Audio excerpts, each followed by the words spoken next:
Kita sebagai umat Islam tidak boleh melakukan muamalah yang mengandung kezaliman terhadap orang banyak, yaitu riswah atau suap atau sogokan, karena ini diberikan berupa uang atau barang atau hadiah kepada hakim atau kepada pihak yang berwenang atau aparat atau yang lainnya, baik pemberi melakukan apa yang diinginkan, yang diminta ataupun tidak diminta, itu sama-sama suap atau riswah. Jadi orangnya minta mengatakan kasih saya uang maka kita damai, itu juga riswah. Kalau kemudian kita yang minta saya bayar uang saja masalah selesai, maka itu juga riswah, itu juga suap. Dan ini termasuk muamalah yang dilarang di dalam agama kita, di dalam agama Islam. Dan suap ini sudah menjadi penyakit kronis bagi masyarakat di zaman Nabi Shallallahu Alaihi Wasallam, khususnya bagi orang-orang Yahudi dan juga kaum musyrikin sebelum Islam datang. Mereka sudah terbiasa melakukan praktek suap. Maka Allah Subhanahu wa taala menyebutkan kondisi mereka, samma'una lil kadhibi akaluna lis-suht. Mereka orang Yahudi itu adalah orang-orang yang suka mendengar berita bohong, banyak memakan harta yang haram, yakni uang suap atau uang sogokan. Ini salah satu ayat yang menjelaskan kepada kita karakter orang-orang di sekitar Rasulullah Shallallahu Alaihi Wasallam saat itu, yakni orang-orang Yahudi yang sudah terbiasa melakukan praktek suap. Imam Hasan Al-Basri ketika menafsirkan ayat ini menyebutkan bahwa para hakim atau para penegak hukum di kalangan Bani Israel apabila mengadili sebuah persengketaan, jadi kalau ada sengketa atau ada persoalan, maka salah seorang di antara mereka akan menyimpan uang, lalu dengan uang tersebut akan diperlihatkan kepada hakim, lalu ia menyampaikan dakwaannya.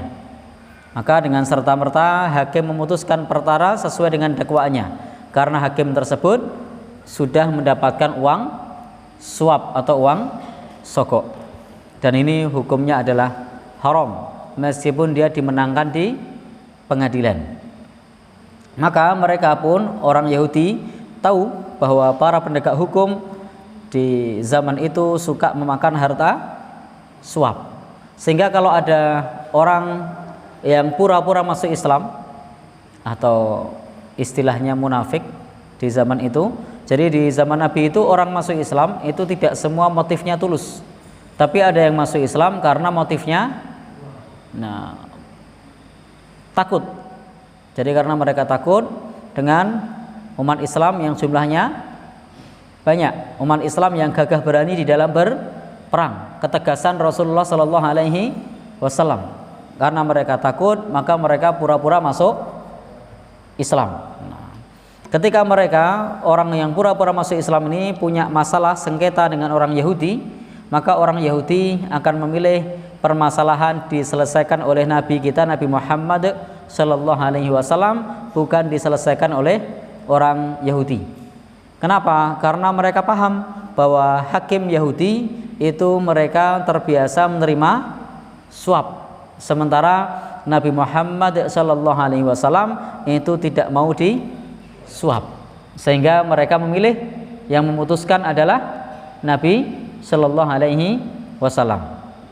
Diriwayatkan oleh Ibnu Jarir dari Sya'bi bahwa ada seorang munafik, orang yang pura-pura masuk Islam, bersengketa dengan Yahudi di kota Madinah. Jadi di Madinah itu dulu juga ada orang Yahudi.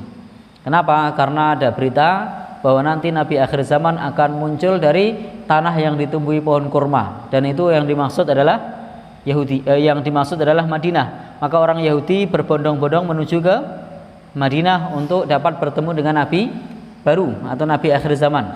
Yang mereka idam-idamkan, yang mereka harapkan adalah dari keturunan orang Yahudi, keturunan Ishak, tetapi ternyata yang hadir bukan keturunan Ishak, tapi dari keturunan Ismail. Baik, maka pada saat itu ketika terjadi sengketa seperti ini, ketika Yahudi meminta agar persengketaan diadili oleh Nabi Muhammad SAW, maka orang munafik tadi menolak permintaan Yahudi. Nah, karena mereka paham kalau Nabi SAW yang memutuskan itu tidak mau disuap, pasti akan memutuskan dengan adil. Jadi orang munafik pun paham. Maka Nabi SAW itu adalah Nabi Allah yang kebaikannya, amanahnya diakui kawan maupun lawan. Termasuk orang-orang Yahudi sangat paham bahwa Rasul SAW itu tidak menerima suap. Maka Bapak Ibu yang berbahagia yang dirahmati Allah, Allah Subhanahu wa taala menurunkan firman-Nya mengutuk orang munafik tadi. Alam tara ilal ladzina yaz'umuna annahum amanu bima unzila ilaika wa ma unzila min qablik. Apakah kamu tidak memperhatikan orang-orang yang mengaku telah beriman kepada yang diturunkan kepadamu, yakni beriman kepada Al-Quran? Mereka mengaku beriman kepada Al-Quran. Wa ma unzila min qablik, dan mereka mengaku beriman kepada kitab-kitab sebelumnya. Yuriduna ayatahakamu ilat taghut, dan mereka menginginkan untuk berhukum dengan hukum taghut. Tetapi waqad umiru ayyakfuru bih, padahal mereka ini telah diperintahkan oleh Allah untuk mengingkari semua hukum taghut. Artinya yang di situ bertentangan dengan hukum Allah Subhanahu wa taala. Maknanya adalah taghut itu segala sesuatu yang disembah selain Allah. Maka mereka ini disifati wa yuridu syaitan ayutillahum dhalalan ba'ida, dan setan bermaksud menyesatkan mereka dengan penyesatan yang sejauh-jauhnya. Jadi ketika mereka ini berhukum kepada apa istilahnya taghut, padahal mereka ini diminta untuk berhukum dengan hukum Allah Subhanahu wa taala, orang-orang yang ada di sekitar Nabi Shallallahu alaihi wasallam. Tetapi mereka tidak mau. Jadi orang Yahudi ini yang belum masuk Islam pun dia mengatakan biar Nabi Muhammad yang mengadili. Tapi orang yang sudah masuk Islam ini, yang pura-pura masuk Islam ini, dia tidak mau. Kenapa? Karena mereka paham Nabi Shallallahu alaihi wasallam tidak akan menerima suap, tidak akan menerima riswah.